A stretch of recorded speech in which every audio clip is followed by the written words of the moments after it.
The People's Countryside Environmental Debate Podcast. The People's Countryside Environmental Debate Podcast. The People's Countryside Environmental Debate Podcast. The People's Countryside Environmental Debate Podcast. Is it fair to pay for wrongdoings of ancestors, and is it wrong to accept compensations for things your ancestors experienced? Lots of people appear to me to be overly focused on making public their sexual orientation with announcements and not living by example, which would maybe reveal society as becoming more accepting. This is the People's Countryside Environmental Debate Podcast with me, Stuart the Wild Man Mabbott. And me, William Manklow. We're in a slightly different place than we normally are, aren't we, Stuart? Yeah, we're out in my backyard and quite a main road outside. We're going to have cars, we're going to have people shouting, horns, sirens, all sorts. Now, we used to record outside out here, and we had somebody, an intern with us once, saying, well, when I listen back to the podcast, it's very distracting having background sounds, but you, the listeners, set us questions for us to discuss. We don't see the questions before we record, and so, you know, life is distracting us. So if you're struggling to filter out the background and not focus on the question, that's something you need to practice, because when we're out here having a conversation, we don't even notice the background very often. So that's the thing. Life is a noisy place, and you get presented with these big questions, and sometimes you have to contemplate them in a not so perfect setting. So these outdoor recordings are not so perfect. No. So it's good to be distracted and still be able to focus. And that noise can sometimes come, or you can also think about the noise that comes from within as well as without all those thoughts that are whizzing around your head at any moment in time. So we don't necessarily debate. We have conversations. You, the listeners, set questions. Sometimes they're far removed from the environment, as you could imagine, but we try and bring it back. Today we've got two listener questions. Ray from Sauk Centre, Minnesota is back. Yep. And Mateusz from, do you want to have a go at that place again in Poland? No. Rzeszów. And I just don't want to insult any Poles listening to this podcast. Yeah. With my bad pronunciation. Yeah. And another reason we're recording outside is I'm recovering from a bout of pneumonia and ill health. It's been going on since February. So we're not social distancing. We're just thought we'd do something different. It's also very good weather today, Stuart. It has been for the last 2 or 3 weeks here in the UK. It gets cold in the morning, doesn't it? War sunshine. But it's war sunshine, and it's quite pleasant. Yeah. So, Ray's question. Yeah, Ray's question. Thanks very much for your question, Ray. Not your first, of course. Here is Ray's question. Do you think countries that benefited from the slave trade should pay compensation to the descendants of slaves? Is it fair to pay for wrongdoings of ancestors, and is it wrong to accept compensations for things your ancestors experienced? Are all white people racist if they are living off privileges afforded them by their forefathers? For balance, are modern-day slave descendants victims? Is it potentially better, though, to work towards a fairer society instead of compensation? It can maybe be argued that compensations won't make a difference in a society that remains inherently unfair. This is an interesting one. I found a YouTube channel from a black American who is questioning this whole thing, and he's interviewing white people, and they're expecting him to be, saying you need reparations, and he's arguing, does it need reparations? Does it just need to be fairer? And the white people are just taken aback. You're black, you should be arguing, for this. This is an interesting one for me. I think what's important here is history is understood, not forgotten, put into context, and we live better. When you talk about reparations, how do you value that? I had this conversation with somebody in a pub the other day, a Jamaican guy, and he was saying he thinks descendants of slave trade should of the slave trade should get the equivalent of 300,000 English pounds each. But how do you value that? Yeah, how do you know? Did you ask him how he came up with that figure? I did, but there was too much whiskey under the table. It's just, I don't think he could remember, and I couldn't actually listen. Is that to listen to the answer, to understand the answer, or even actually there being an answer in the first place? Yeah. So yeah, I mean, what are your thoughts on this initially? My thoughts initially are, I think reparations, like in financial reparations, I'm not entirely sure if that's necessary or if that's actually even, how do you value it in the first place? I think the systems that are in place are based upon, there is a lot of basis in colonialism and the slave trade, and it leaves people disadvantaged. So, and I think there can also be, almost like just the way people are with minorities especially. I'm not making a clear, precise. Yeah, there is no clear, precise answer to that. Yeah, I was going to say it's like the attitude that they would have, and then sometimes that's an unconscious attitude to anybody with, say, with a different ethnicity to them, to themselves. But yeah, I mean, just read some of the question here. So, for balance, are modern day slave descendants victims? That's an interesting one as well. I think the victim, being a victim of past transgressions on your ancestors, that definitely bears looking at, because what your descendants did or how your descendants lived does have an exact bearance on your own life. Descendants or ancestors? Your descendants, yeah. Your ancestors, so how wealthy they were, what job they did, what education they had, again, I'm thinking about my own life, really. I mean, I didn't have anybody in my life that went to university, for example, or had any university education, which then actually minimised my opportunity to go to university. So if somebody is in a situation that their ancestors had been at a very disadvantaged state, they're not being able to stand on their shoulders or see it to be it, whatever phrase you want to take from it. So I think that's really the thing that needs to be judged and actually looked at. But we are talking about this from a white perspective as well. We have to remember this. Yeah, well, that's the only way we can do it. Yeah. I mean, Stuart, we were in Aston Rowan Nature Reserve recently, and we were looking at the accessibility paths there, and I did have my own opinion of that situation, but I don't have a physical disability or I don't have any real disability, so it's I could only speak from that perspective, and it's the same in this situation. Yeah. So I'm going to look from the top. Do you think countries that benefited from the slave trade should pay compensation to descendants? Not blanket, and I don't think it's about pay. It's about acknowledging, confronting, dealing, talking about, and then looking at, right, what can we do to improve things. Second bit was, is it fair to pay for wrongdoings of ancestors, and is it wrong to accept compensation for things your ancestors experienced?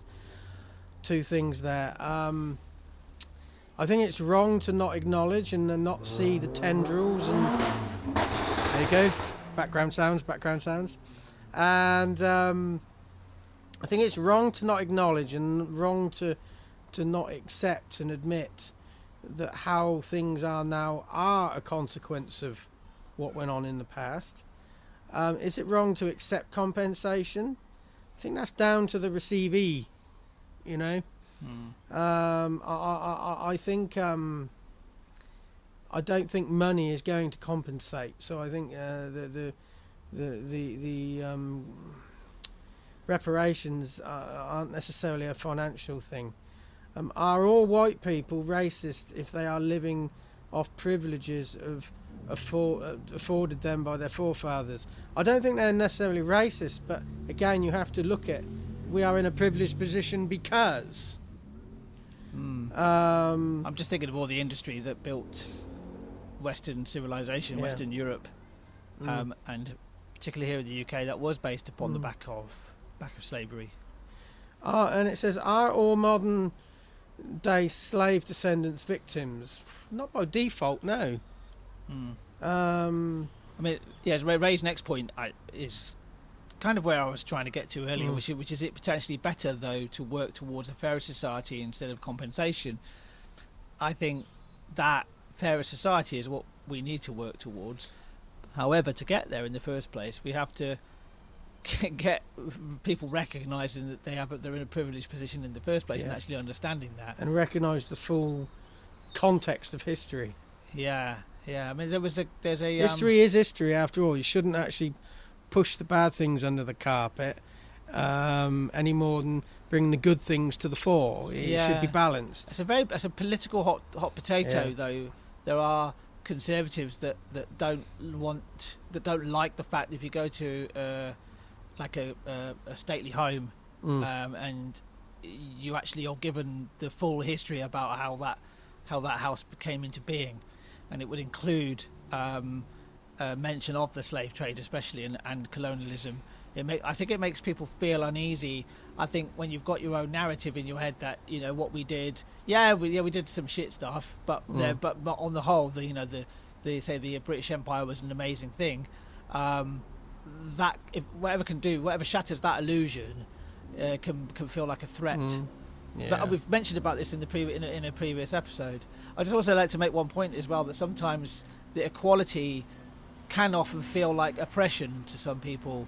That you think you're being oppressed, but actually it's just bringing balance into the world as much as possible, and that can feel like you had unfettered access to absolutely everything, and then suddenly you some of your privileges are either curtailed or taken away. I kind of think I can link that to the low traffic neighbourhoods in Oxford. It's kind of similar thinking, that you were able to drive wherever you wanted or whenever you wanted, but now you're being curtailed doing that. It does feel like you're oppressed.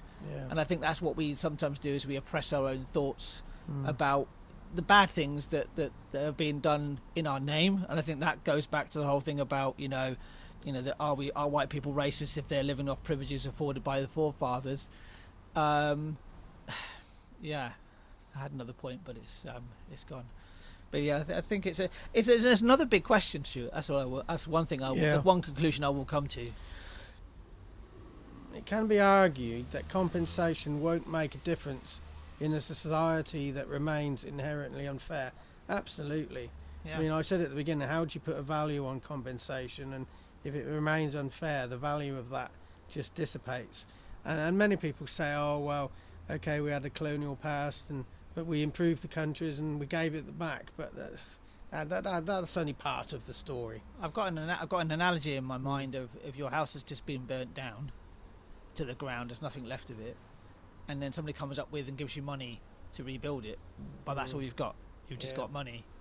So I think compensation is probably due at the governmental country level, as particularly if you look back at how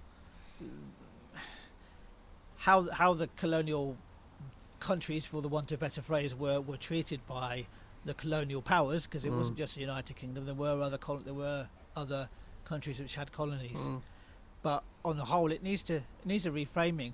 Do you think that reframing actually has already, in a way, began?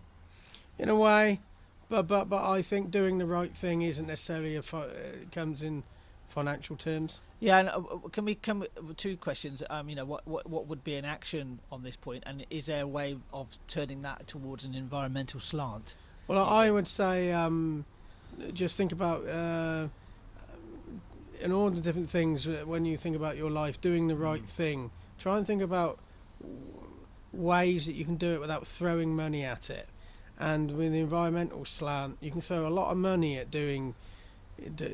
changing things, but it's not what you do, it's how you do it, and it doesn't necessarily have to cost any money at all.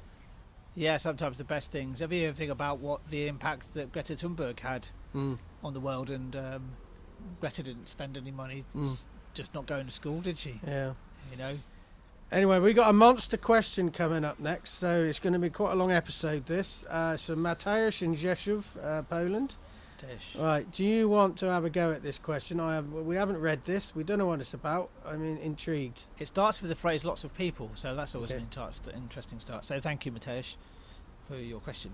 I think I did okay with the pronunciation. Mateusz. Yeah. Lots of people appear to me to be overly focused on making public their sexual orientation with announcements and not living by example, which would maybe reveal society as becoming more accepting. Categorizing ourselves and others with pronouns down to a macro level in the pursuit of being recognized and representation seems to fly in the face of those who encourage society not to label ourselves and others. True acceptance manifests, in my experience, when people are their true selves if they wish, without the need to announce what they are, and if they did, it would barely raise an eyebrow. We seem obsessed with inclusion and not offending, but even if we're not offensive, someone will always get offended. That is just an unavoidable consequence of living, and we shouldn't be wrapping the offended up and protecting them against themselves. They are involved in that too. It's not all down to us.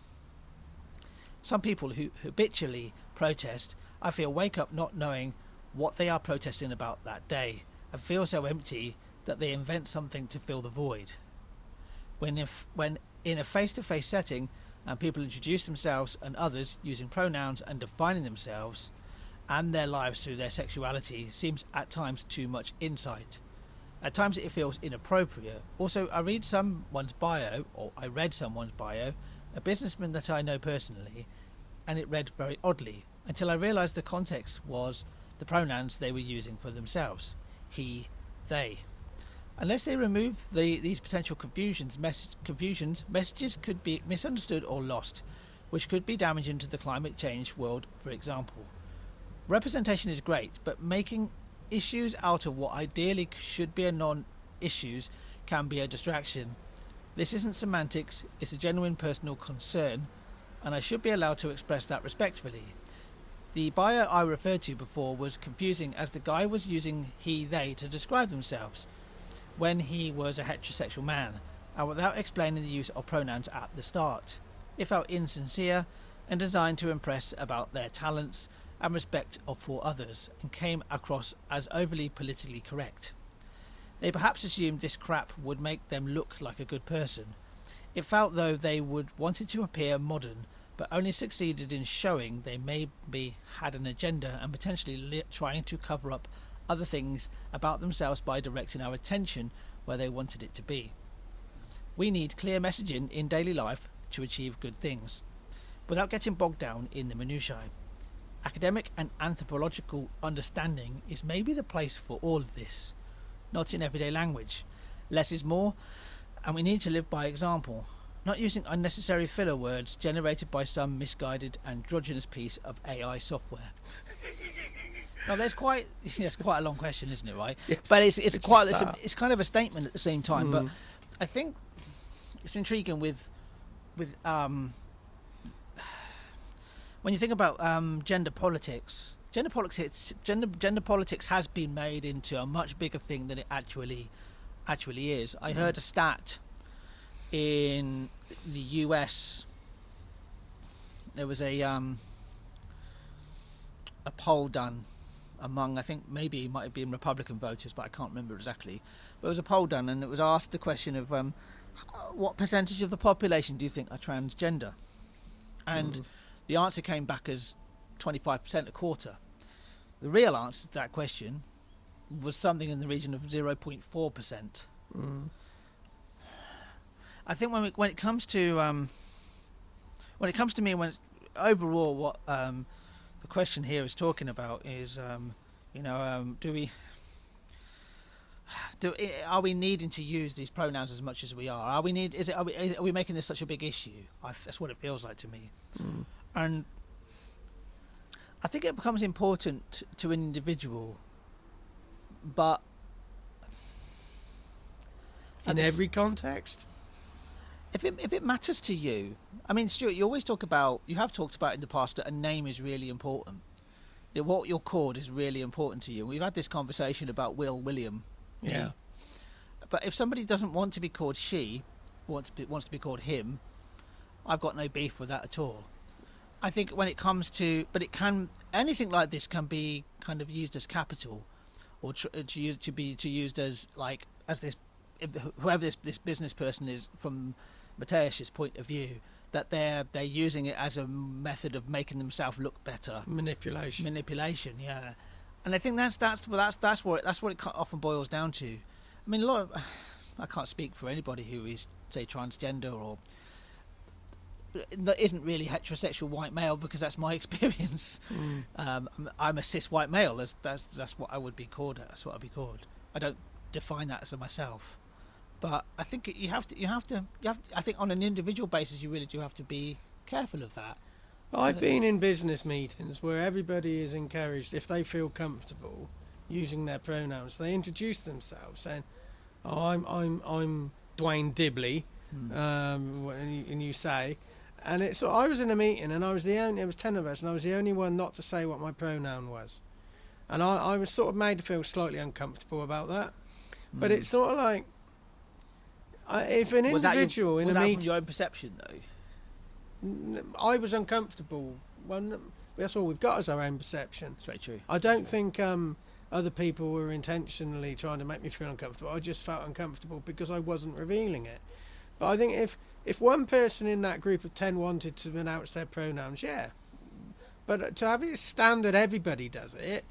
Does that really make the person feel more comfortable? It probably doesn't. No. And what's sexual orientation got to do in a business meeting? But I've never actually come across that myself. Not in that sort of context. Not in any real context. The only real context I've ever seen pronouns being placed on is online, on emails, on social media. I did hear an argument, and I think it's quite a good argument, of when people, whoever, if say they're heterosexual, for example, and they put she, her, it kind of like it. If somebody wants to put their preferred pronouns on, if they see somebody else doing it, they might go, well, actually, they're doing it, so I can do it as well. It's a balance. I don't feel so out of place, In a way, it's kind of like, I can kind of akin it to when you sign "Dear Sir" or "Madam," at the start of a letter, or that type of thing. It's not. It's kind of similar to that, really. But it says in the question about doing it down to a macro level, and I do like this thing. There's this drive not to label ourselves and others, and yet we're now doing this labelling. Well, that's maybe the contradiction that I'm going to have in my own thinking, right? And I feel like I'm going to contradict myself in some ways, but I've always felt that that particularly sexual orientation for me is extraordinarily unimportant unless you want to have a sexual relationship with that person. You don't want to put a lot of effort into wooing a person and wanting a sexual relationship with them if they're not the same orientation as you. But most of the time, it doesn't. The sexual orientation of somebody does not matter to me. And then what more matters to me more depends on the context. If they're a friend, I want them to be kind. I want them to be a good person. I want them to be fun to be around, or that type. The stuff that makes good friendship. If it's a business relationship and you're doing work, the most important thing is, okay, the big thing about when you and I work together, our sexual orientation doesn't even come into it, does it? No. Even though I know we're both heterosexual men, but it never comes into the conversation, does it? Because the most important thing is that we're getting the work done. Yeah.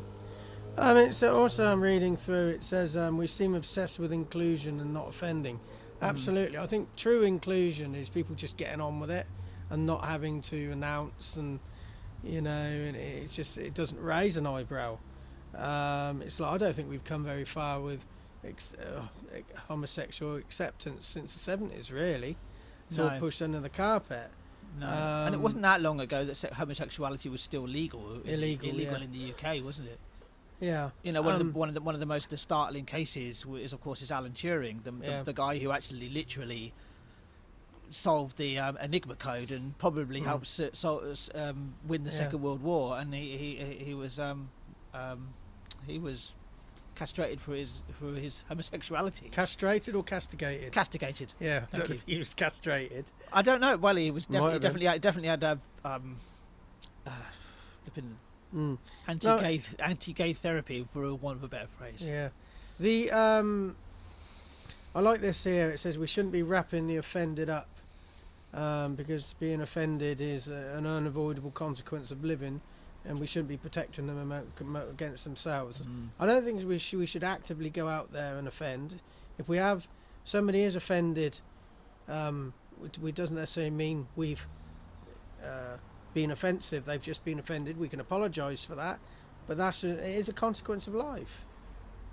I can't see anybody who's ever lived the least decent amount of life that hasn't offended somebody at some point in their life, at the micro level especially. Yeah. You know, people get offended by. I've seen people get offended by the most innocuous things. I saw somebody recently get offended by the fact that the colour of the bins weren't the same as the colour of bins. They were confused and annoyed and offended by the fact that the bins were all different colours. Yeah. People can get offended by the most innocuous thing. Somebody can just accidentally walk into somebody and they feel offended. Yeah. So you'll offend somebody at some point. It's just a matter of what you do with that situation. Sometimes you just have to walk away from it.